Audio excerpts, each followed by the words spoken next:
আল্লাহর নবী বললেন যে বিদ্যা উঠে যাবে, মূর্খতা বেড়ে যাবে। আল্লাহর নবী বললেন যে ইরফাল ইলম, বিদ্যা উঠিয়ে নেওয়া হবে। ওয়া ইয়ানজিলুল জাহাল, মূর্খতা বর্ষণ হবে। আমরা তো জানি যে বৃষ্টি বর্ষণ হয়, তা আল্লাহর নবী বলছেন যে মূর্খতা বর্ষণ হবে, তা আরো জটিল হয়ে গেল না? 20 বছর পূর্বে গোদাগাড়ি থানায় যত মানুষ শিক্ষিত ছিল, এখন তার চেয়ে বেশি না কম? বেশি। তাহলে আল্লাহর নবী মিথ্যা কথা বলেছেন, নাউজুবিল্লাহ মিন যালিক। তাহলে আমরাই বুঝিনি যে বিদ্যা কি জিনিস আর মূর্খতা কি জিনিস, যার কারণে আমাদের কাছে ধরা পড়ে না। আমরা যেটা দেখতে পাচ্ছি যে বিদ্যায় বেড়ে চলেছে, কই সমস্যা তো হয় না। সবাই বলছে এই যে আমার ছেলে মাস্টার ডিগ্রি পাস, ও বলছে আমার ছেলে বড় ডাক্তার, তো সবারটাই তো চলছে, তাহলে ঠিকই তো আছে, বিদ্যা বেড়ে চলেছে। তাহলে আল্লাহ রাসূল যে বলেছেন মূর্খতা উঠে বেড়ে যাবে, বিদ্যা উঠে যাবে, তো এইটা কি দিয়ে বুঝতে হবে? তো এইটা তাহলে 1 মিনিট বুঝাই, তারপরে আগে বাড়ি। আমাদের গোদাগাড়ি থানার একটা মেধাবী ছেলে, কথার কথা, লন্ডন থেকে পড়ে এসেছে, বড় ডাক্তার, পিজি হাসপাতালে ডাক্তারি করে, 3 লক্ষ টাকা মাসে বেতন।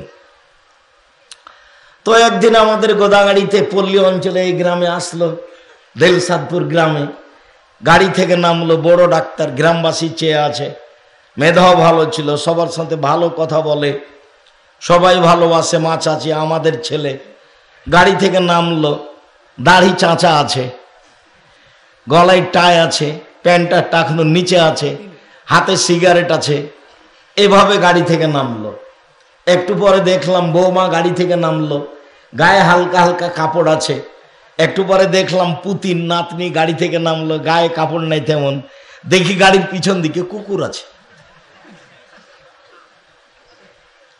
তাহলে এখন যদি কেউ চিন্তা ভাবনা করে, বুঝে, যে তাহলে ধরা পড়বে যে আসলে বিদ্যা বেড়েছে না কমেছে। আর একটা কথা, যে ও যখন বড় ডাক্তার, ও যখন প্রেসক্রিপশন লিখে, তখন ও জানে যে যে ওষুধ লিখছে তার চেয়ে ভালো কোম্পানি আছে, কিন্তু এইটা লিখলো কেন? ওই কোম্পানি তাকে টাকা দেয়। তাহলে সে আসলেই শিক্ষিত, এই কথাটাই বলা ভুল। এটা একটা আস্ত প্রতারক, একটা আস্ত প্রতারক। গ্রামবাসীকে ফাঁকি দেয়, বাপ চাচাকে ফাঁকি দেয়, জাতিকে ফাঁকি দেয়। সাথে সাথে এত লাগে যে জানে যে এতগুলো পরীক্ষা দেওয়া লাগবে না, 4-5টা পরীক্ষা দিয়েছে এমনিতেই। বড় ডাক্তার, ভালো বুঝে, সবাই বলছে, সবাই তখন নির্দ্বিধায় টাকা খরচ করছে। আর আমাদের দেলসাদপুর গ্রামে অনেক অকেজো ছেলে আছে, সেইগুলোকে কাজে না রেখে সব বেটি ছেলে রেখেছে সাথে। সব মিলে একটু দেখো তো ছেলে আসলেই কি শিক্ষিত? সব মিলে কি হলো? সব মিলে হয়নি। অতএব আল্লাহ রাসূল বলেছেন বিদ্যা উঠে যাবে, মূর্খতা বেড়ে যাবে, এ কথাই ঠিক। আমি আর আপনি, আমার বোন আর আপনার বোন, আমার বাপ আর আপনার বাপ আসলে বুঝতে পারিনি বিদ্যা কাকে বলে। যে বিদ্যায় জাতির উপকার করে সেই বিদ্যাকে কি বলে? বিদ্যা। তবে বিদ্যা যে জাতির ক্ষতি করে, এ কথা আল্লাহ নবীও বলছেন। আল্লাহ নবী বলছেন আউযু বিকা মিন ইলমিন লা ইয়ানফা, আল্লাহ তোমার কাছে এই বিদ্যা চায় না যেটা উপকার করে না। আল্লাহ তোমার কাছে এই বিদ্যা চায় না যেটা উপকার করে না। আল্লাহ তোমার কাছে আমি এই বিদ্যা চাই না যেটা উপকার করে না। তাহলে বিদ্যা উপকার করবে না, এটার নাম বিদ্যা। নাহলে কেন এভাবে বলছে? অমিন কালবিন লা ইয়াখশা, ওই অন্তর চায় না যেটা তোমাকে ভয় করে না। ওই অন্তর চায় না যেটা তোমাকে ভয় করে না। অমিন দাওয়াতিন লা ইস্তাজাবু লাহা, ওই দোয়া করতে চায় না যেটা কবুল হবে না। ওই দোয়া করতে চায় না যেটা কবুল হবে না। ওই দোয়া করতে চায় না যেটা কবুল হবে না। একসাথে কথাগুলি বলতে থাকলেন। তাতে তিনি বললেন যে ওই বিদ্যা চায় না যে বিদ্যা উপকার করে না। তাহলে মানুষের কাছে বিদ্যা থাকলেও যদি তার উপকার না করে, তাহলে এটা মূলত বিদ্যা নয়। এখন আমাদের গ্রাম পল্লী অঞ্চল বহু মেয়ে মানুষ এখানে এসেছে, বেশ ভালো মেয়েটা, মেধা ভালো, ভালো পড়াশোনা করে, তো নখে নেইল পালিশ আছে। নখে কি আছে? নেইল পালিশ আছে। আর নখটা কি আছে? বড় আছে। তো ইহুদি খ্রিস্টানদের পতিতালয়ের মেয়েদের বৈশিষ্ট্য হলো নখ বড় রাখার, নখে নেইল পালিশ দেওয়া। ইহুদি খ্রিস্টানদের পতিতালয়ের মেয়েদের বৈশিষ্ট্য হলো নখ বড় রাখা এবং নখে নেইল পালিশ দেওয়া। আরো ভাষাতে নিচে নেমে যাই, চাঁপাইনবাবগঞ্জের ভাষায় চলে আসি। ইহুদি খ্রিস্টানদের বেশ্যালয়ের মেয়েদের বৈশিষ্ট্য হলো নখ বড় রাখা এবং নখে নেইল পালিশ দেওয়া। ভাষাটা আমাদের চাঁপাইয়ের সাথে ভালো মিল খায়নি, ভালো মিল খেয়েছে। তো এইটা হলো নিম্ন শ্রেণীর, ইতর শ্রেণীর ইহুদি খ্রিস্টান মেয়েদের বৈশিষ্ট্য। তো আমার মেয়ের নখ বড় আছে, নখে নেইল পালিশ আছে, আমার মেয়েও মাস্টার ডিগ্রি পাস। এবার আমি বলি যে আমার মেয়ে শিক্ষিতা, তাহলে আমারও ভুল। আমার মেয়ে যদি মনে করে আমি শিক্ষিতা, তারও ভুল। হিন্দু মেয়েদেরকে বিবাহ করার 10টি পদ্ধতি আছে। তার একটা পদ্ধতির নাম রাক্ষসী বিবাহ। মেয়ের বাপ বিবাহ দিবে না, ছেলেটা জোর করে বিবাহ করবে। তো কপালে টিপ দিতে পারলে বিবাহ হয়ে গেছে। এটার নাম রাক্ষসী বিবাহ। এটার নাম কি? রাক্ষসী বিবাহ। হিন্দু মেয়েদেরকে বিবাহ করার কয়টা পদ্ধতি আছে? 10টা। তার একটা কি? রাক্ষসী বিবাহ। সেটা কি? মেয়ের বাপ বিবাহ দিবে না, তো ছেলে তাকে বিবাহ করবে। তখন পদ্ধতি কি? আমাদের মেয়েদের কপালে টিপ আছে। এইবার তাহলে আমার মেয়ে যে শিক্ষিতা নয়, এ কথাই ঠিক। এই মেয়ে, কথা বলছো কেন? শরম হয় না তোমার? তোমাকেই তো বলছে। একবারে চুপচাপ থাকো। ঢং ঢং করে এসেছো, আবার ঢং ঢং করে গল্প করছো, মানে শরম হয় না কেন? তোমার বাপ না একজন কাপুরুষ মানুষ, সেই জন্য তুমি এখানে ফাইজলামি করতে এসেছো? তোমার গায়ের উপর দিয়ে আর একজন মহিলা হেঁটে চলে গেলে মুখ খুলবা না।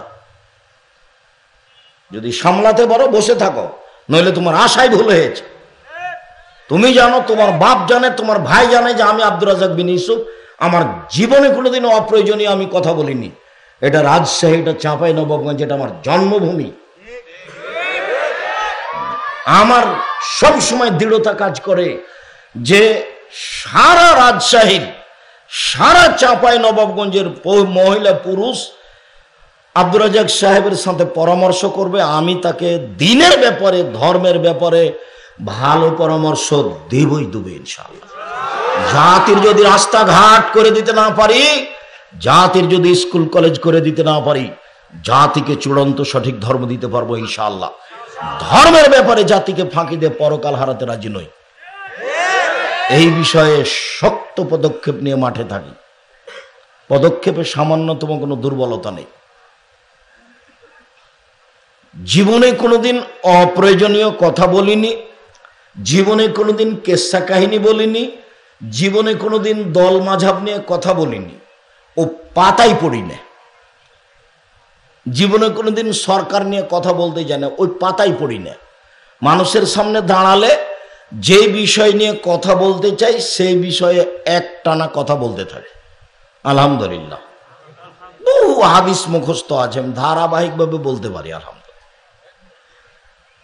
সম্মানিত দিনী ভাই বোন, এই মেয়ে তোমাকেই বলছি, চুপ থাকো, মুখ খুলবে না একবারে।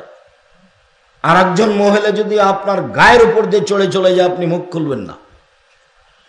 ও যা করছে করুক, আপনি মুখ বন্ধ রাখেন। মানুষের জীবনে সবচেয়ে বিপজ্জনক জিনিস হলো মুখ। 1 মিনিট, এই ছেলে আমার দিকে খেয়াল করো। মানুষের জীবনে সবচেয়ে বিপজ্জনক জিনিস হলো মুখ। একদিন আল্লাহ রাসূল বলছেন, হাল তাদরি মাইকুবুন নাসান নারা, সঙ্গী সাথী বলতে পারো মানুষকে পিছন দিক থেকে ধাক্কা মারে জাহান্নামে নিক্ষেপ করে কি? সঙ্গী সাথী বলতে পারো মানুষকে পিছন দিক থেকে ধাক্কা মারে জাহান্নামে নিক্ষেপ করে কি? সঙ্গী সাথী বলতে পারো মানুষকে পিছন দিক থেকে ধাক্কা মারে জাহান্নামে নিক্ষেপ করে কি? এই কথা বলতে বলতেই ফাঁকা জালেসানো নিজের জিভাটা ধরে নিয়েছে নিজেই। জিবা, এই জিবা মানুষকে পিছন দিক থেকে ধাক্কা মারে জাহান্নামে নিক্ষেপ করে। তোমাকে আমি 30 বছর থেকে বলছি তুমি দোকানের সামনে বসিও না। দোকানের সামনে দুইজন বসে আছে, একজন আর একজনের বদনাম করছে আর ল্যাংটা মেয়ে নাচছে। তো আমি বলেছি আপনি ওখানে গিয়ে বসবেন না। আপনি ওখানে গেছেন জিনিস কিনতে, 1 কেজি লবণ নেবেন, 250 মরিচ নেবেন, টাকা দিয়ে চলে আসবেন। ওখানে আপনি বসলেন কেন? আপনি ওখানে বসেছেন, ওরা বদনাম করছিল একজনের, তখন আপনি খালি বলেছেন হ্যাঁ আসলে ঠিকই বলেছিস, ও আসলেই খারাপ। তা আপনি যে বললেন যে ও আসলেই খারাপ, আপনি কিন্তু তাহাজ্জুদ পড়েন, 50 বছর থেকে তাহাজ্জুদ পড়ে আসছেন, সব নাকি এক পাল্লায় দেন, আর আসলেই খারাপ এটা এক পাল্লায় দেন, হবে না, সব গেছে, টিকতে পারবেন না। এটার নাম বদনাম, এটা মানুষের সাথে জড়িত পাপ।